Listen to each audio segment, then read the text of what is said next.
Hello friends, आज हम बात करेंगे हार्ट फेलियर का मानसिक स्थिति पर या मेंटल हेल्थ पर क्या इफेक्ट पड़ता है और उसके क्या इम्प्लीकेशंस है और उसको कैसे मैनेज किया जाए।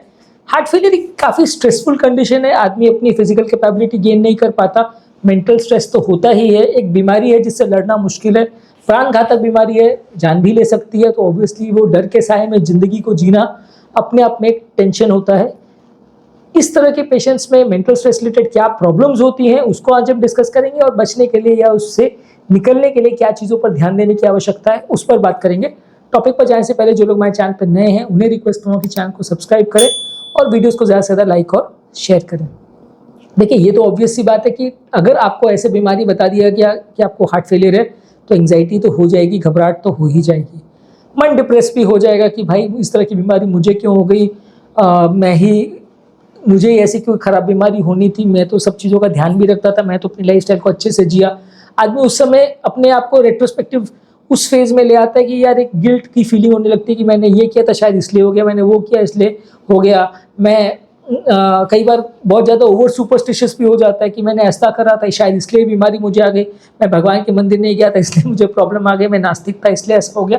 तो ओवर सुपरस्टिशियस भी हो जाते हैं, एक सेल्फ गिल्ट की फीलिंग भी कई बार आ जाती है और एक रिमोर्स की फीलिंग आ जाती है, एक सैडनेस की फीलिंग आ जाती है, जो कि आपकी हेल्थ के लिए अच्छा नहीं है। तो एंग्जाइटी और डिप्रेशन काफ़ी कॉमन है। काफ़ी पेशेंट जब उनको हार्ट फेलियर डायग्नोज होता है, खासकर ऐसे स्टेज में जब डॉक्टर्स भी उनके लिए बहुत ज़्यादा कुछ नहीं कर पाते, पेशेंट का कंडीशन बहुत ही ज़्यादा खराब होता है, तो वहाँ पे एंग्जाइटी और डिप्रेशन और ज़्यादा होता है। बहुत कम लोग इसके साथ आराम से जी पाते हैं। नेक्स्ट है कि इसकी वजह से बहुत ज़्यादा इमोशनल स्ट्रेस भी होता है, क्योंकि पेशेंट की फिजिकल कैपेबिलिटी कॉम्प्रोमाइज़ हो जाती है, चलना फिरना मुश्किल हो जाता है, सांस वगैरह ज़्यादा फूलने लगती है, तो पेशेंट कई बार फिजिकली भी कॉम्प्रोमाइज़ हो जाता है। तो इसलिए भी कई बार मेंटल स्ट्रेस बढ़ जाता है, पेशेंट को कुछ भी काम करने में दिक्कत आती है, इमोशनल चैलेंजेस उसको फेस करने पड़ते हैं। इसके अलावा कई बार सोशल आइसोलेशन भी हो जाता है, क्योंकि वो व्यक्ति जिसको हार्ट फेलियर का ट्रीटमेंट चल रहा है वो परिवार वालों के लिए भी एक प्रॉब्लम हो जाती है, रिलेटिव्स के लिए भी एक प्रॉब्लम हो जाती है कि उस पर खर्चा करना, उसको ट्रीट करवाना, बार बार हॉस्पिटल लेके जाना, बार बार एडमिट करवाना, वो भी एक फाइनेंशियल बर्डन हो जाता है। और कई बार सोसाइटी भी उनको अच्छे तरह से नहीं देखती है, वो चल फिर नहीं पाते हैं, कुछ भी करने में सांस फूलती है और उनका केयर सबको करना पड़ता है। तो एक तरह से आइसोलेटेड टाइप फील करते हैं। व्यक्ति खुद भी आइसोलेटेड हो जाता है, क्योंकि वो किसी के पास जा नहीं सकता, ज़्यादा सोशल फंक्शन अटेंड नहीं कर सकता, हर चीज़ में उसको अपनी हेल्थ का ध्यान रखना पड़ता है, तो खुद भी अपने आप को दूसरों से अलग करने लगता है और लोग भी उसको एलिनेट करने लगते हैं, लोग भी उससे दूर रहने लगते हैं कई बार।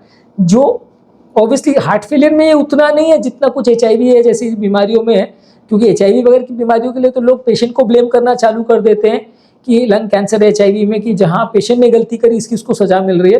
पर हार्ट फेलियर में वैसा उतना सोशल स्टिग्मा नहीं है, लेकिन फिर भी काफ़ी लोगों में ऐसा देखा गया है कि वो परिवार पर फाइनेंशियल बर्डन बन जाते हैं, तो लोग उनको और ध्यान नहीं रखते और उल्टा उनको मरने के लिए अपने हाल पर छोड़ देते हैं। तो ये भी एक बड़ा प्रॉब्लम है कि केयर गिवर का भी कई बार जो उनका सपोर्ट करने वाले लोग हैं वो भी उनका साथ नहीं देते, वो भी बर्नट आउट हो जाते हैं स्ट्रेस की वजह से और डिप्रेशन की वजह से।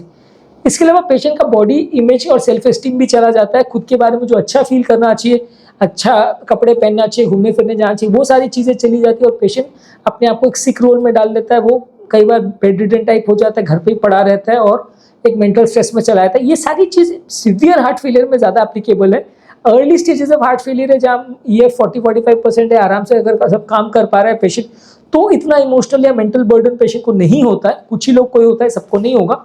लेकिन जहाँ ये बहुत ज़्यादा लो होने लगता है और पेशेंट का बहुत ज़्यादा मेंटल बर्डन हो जाता है, सांस वास फूलना ज़्यादा लगती है, वहाँ पे ये साइकोलॉजिकल इश्यूज ज़्यादा क्रिएट होंगे। केयर गिवर स्ट्रेस बहुत होता है। कई बार अगर पेशेंट को इतना ज़्यादा सांस फूलती है कि उसको हर बार लेके जाना पड़ता है, कहीं अकेले नहीं छोड़ सकते, बहुत ज़्यादा ध्यान रखना पड़ता है, उनके चक्कर में घर से बाहर नहीं निकल सकते, तो केयर गिवर भी कई बार इरिटेट हो जाते हैं और ध्यान नहीं रखते, तो ये बड़ा प्रॉब्लम होता है। केयर गिवर बर्डन या बर्नट आउट या स्ट्रेस बोलते हैं। स्लीप इम्पैक्टेड होती है कई बार, क्योंकि आपको बहुत ज़्यादा अगर हार्ट फेलियर होता है तो रात को सोने के टाइम लंग्स में कई बार पानी भर जाता है, तो नींद कॉम्प्रोमाइज़ होती है। इसके अलावा कई बार बार बार पेशाब भी करना पड़ता है, तो उससे भी कई बार नींद कॉम्प्रोमाइज़ हो जाती है कि कई बार रात को बार बार पेशाब करने उठना पड़ता है, बाथरूम तक आप जा नहीं पाते तो आपको दूसरों को भी उठाना पड़ता है, तो आपकी भी नींद कॉम्प्रोमाइज़ होती है और उनकी नींद भी कॉम्प्रोमाइज़ होती है, जिसकी वजह से मैंने कई पेशेंट देखे हैं कि फैमिली वाले इरिटेट हो जाते हैं कि सर रात को 3-3 बार इनको लेकर जाके बाथरूम जाना पड़ता है, हम को भी टेंशन हो जाती है, हमारी नींद भी कॉम्प्रोमाइज़ होती है।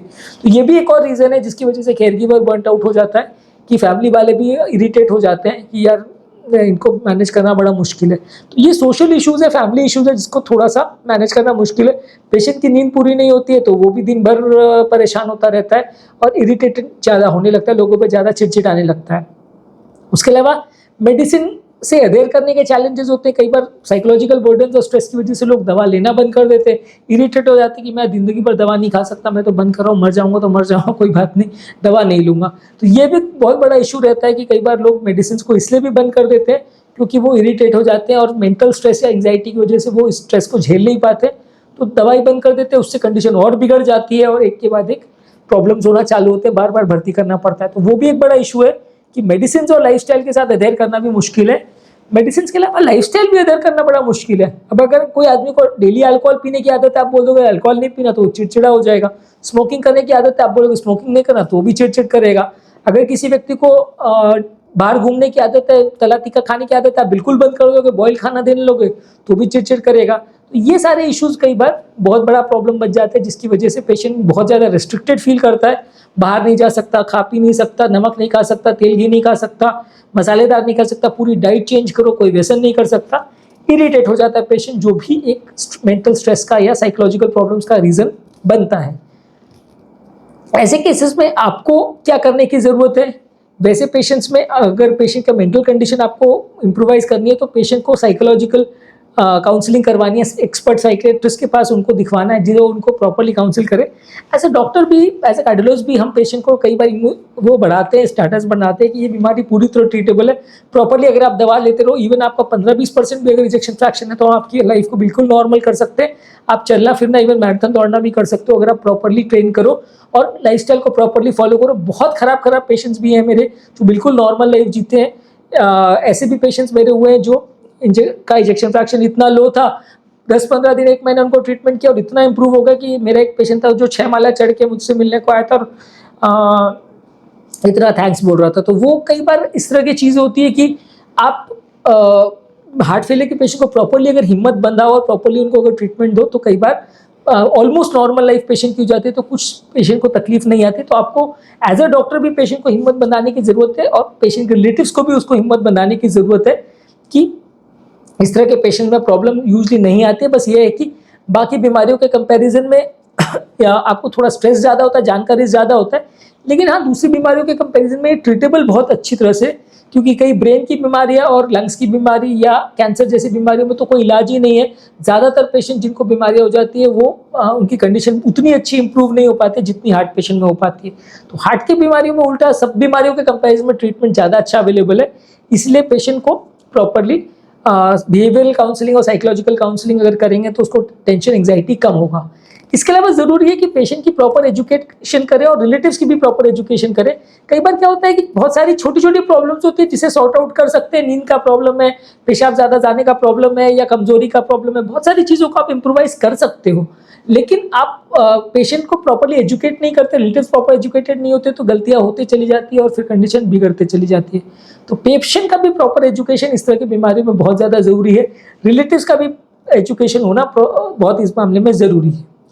नेक्स्ट है कि पेशेंट को मेंटल स्ट्रेस कम करवाने के लिए योगा, मेडिटेशन, प्राणायाम इस तरह की चीज़ें आप करवा सकते हो, डीप ब्रीदिंग एक्सरसाइज कर सकते हो, मेडिटेशन करवा सकते हो, जिससे कि उनका दिमाग शांत रहे, स्ट्रेस हार्मोन्स थोड़े कम बने, तो इससे उनका हार्ट भी ज़्यादा अच्छा चलेगा, हार्ट अटैक्स और प्रॉब्लम्स होने का चांस भी कम होगा और ओवरऑल उनको लाइफस्टाइल स्ट्रेस भी थोड़ा कम होगा। अगर उनका इस तरह की चीज़ें करेंगे तो मेंटल स्ट्रेस थोड़ा कम होगा। प्रॉपर सपोर्टिव लाइफस्टाइल रखिए, बहुत ज़्यादा उनमें फूड और डाइट का रिस्ट्रिक्शन मत करिए। एडिक्शन भी अगर वो कर रहे हैं तो थोड़ा बहुत आप अलाउ करिए ताकि वो बिल्कुल चिड़चिड़े नहीं जाए, धीरे धीरे करके उसको बंद करिए। तो इस तरह का सपोर्टिव लाइफस्टाइल अगर आप करेंगे तो ज़्यादा अच्छे रिजल्ट्स मिलेंगे। एक बार में उनको बांध के रख दिया आपने तो कोई भी बर्दाश्त नहीं करेगा। आपको ज़्यादा सपोर्टिव वे में डील करना है, पेशेंट की रिक्वायरमेंट्स और ज़रूरतों को भी समझना है, तब वो आपके साथ कोऑपरेट भी करेगा और दवाइयों को भी प्रॉपर लेगा। दवाइयों के डोजेजेस, दवाओं के साइड इफेक्ट्स को भी प्रॉपर्ली मैनेज करना है ताकि पेशेंट को ओवरऑल दवाओं से अडेरेंस करने में भी प्रॉब्लम नहीं हो, दवाओं का कंप्लायंस मैनेज करने में भी दिक्कत ना हो। पेशेंट के साथ कनेक्टेड रहने की जरूरत है, पेशेंट के साथ डॉक्टर का कनेक्शन और पेशेंट्स के आपस में कनेक्शन और फैमिली वालों का कनेक्शन भी जरूरी है। इससे भी पेशेंट का मेंटल स्ट्रेस कम होता है। जो लोग सोशली आइसोलेट कर दिए जाते हैं उनको मेंटल टेंशन और स्ट्रेस ज़्यादा होता है। जो लोग फैमिली वालों के साथ रहते हैं, उनके साथ अच्छे एनवायरनमेंट में रहते हैं, उनको कंपैरेटिवली स्ट्रेस कम होता है। तो मेंटल टेंशन कम करने के लिए पेशेंट को कभी भी अकेला मत छोड़िए, उसको स्ट्रेस बहुत ज़्यादा होगा, डिप्रेशन ज़्यादा होगा। साथ में रखेंगे तो मेंटल डिप्रेशन कम होगा। इसके अलावा ट्रीटमेंट प्लान को प्रॉपर्ली फॉलो करिए, प्रॉपर कार्डियोलॉजिस्ट के साथ मिलकर ट्रीटमेंट स्ट्रैटेजी को डिस्कस करिए, प्लान आउट करिए, कब क्या करना है, कब एंजियोग्राफी करनी है, कब बाईपास करना है, किस तरह से ट्रीटमेंट स्ट्रैटेजी को प्लान करना है। अगर आप वो अच्छी तरह से करोगे तो ट्रीटमेंट करना ज़्यादा ईजी पड़ेगा। और रेगुलर बेसिस पे इसमें हेल्थ केयर प्रोवाइडर प्लस आपके साइकेट्रिस्ट और सबका इन्वॉल्वमेंट जरूरी है। प्रोफेशनल साइकेट्रिस्ट को भी इन्वॉल्व करें तो ज़्यादा अच्छा है, क्योंकि कई बार क्या है, हम अपने लेवल पे भले काउंसलिंग कर दें लेकिन पेशेंट को कई बार प्रोफेशनल साइकेट्रिस्ट से मिलवाना ज़्यादा अच्छा रिस्पॉन्स देता है। एंटी डिप्रेशन मेडिसिन भी पेशेंट को कई बार दे सकते हैं, उससे भी कई बार थोड़ा ज़्यादा अच्छा रिजल्ट आता है। तो आज के टॉपिक में हमने बात करी मेंटल स्ट्रेस हार्ट फेलियर का कैसे पार्ट बन जाता है और क्या क्या चीज़ें उसमें इश्यूज बनती है, उस बारे में बात करी। इससे निपटने के लिए भी क्या चीज़ें कर सकते हैं वो भी हमने डिस्कस किया। जो लोग हमारे चैनल पे नए टॉपिक पर एंड करने से पहले उन्हें रिक्वेस्ट करूंगा कि चैनल को सब्सक्राइब करें, वीडियोस को ज़्यादा से ज़्यादा लाइक और शेयर करें। और हार्ट फेलियर रिलेटेड हमने काफ़ी वीडियोस किए जो कि हमारे हार्ट फेलियर के प्लेलिस्ट पे आप देख सकते हैं। मेंटल हेल्थ संबंधी भी हमने काफ़ी वीडियो किए, वो भी आप हमारे चैनल पे मेंटल हेल्थ की प्लेलिस्ट पे देख सकते हैं। तो इससे आपको काफ़ी कुछ नया सीखने को मिलेगा। और इसके इंपॉर्टेंट वीडियोज़ का लिंक मैं डिस्क्रिप्शन बॉक्स और कमेंट सेक्शन में छोड़ देता हूँ। Thank you.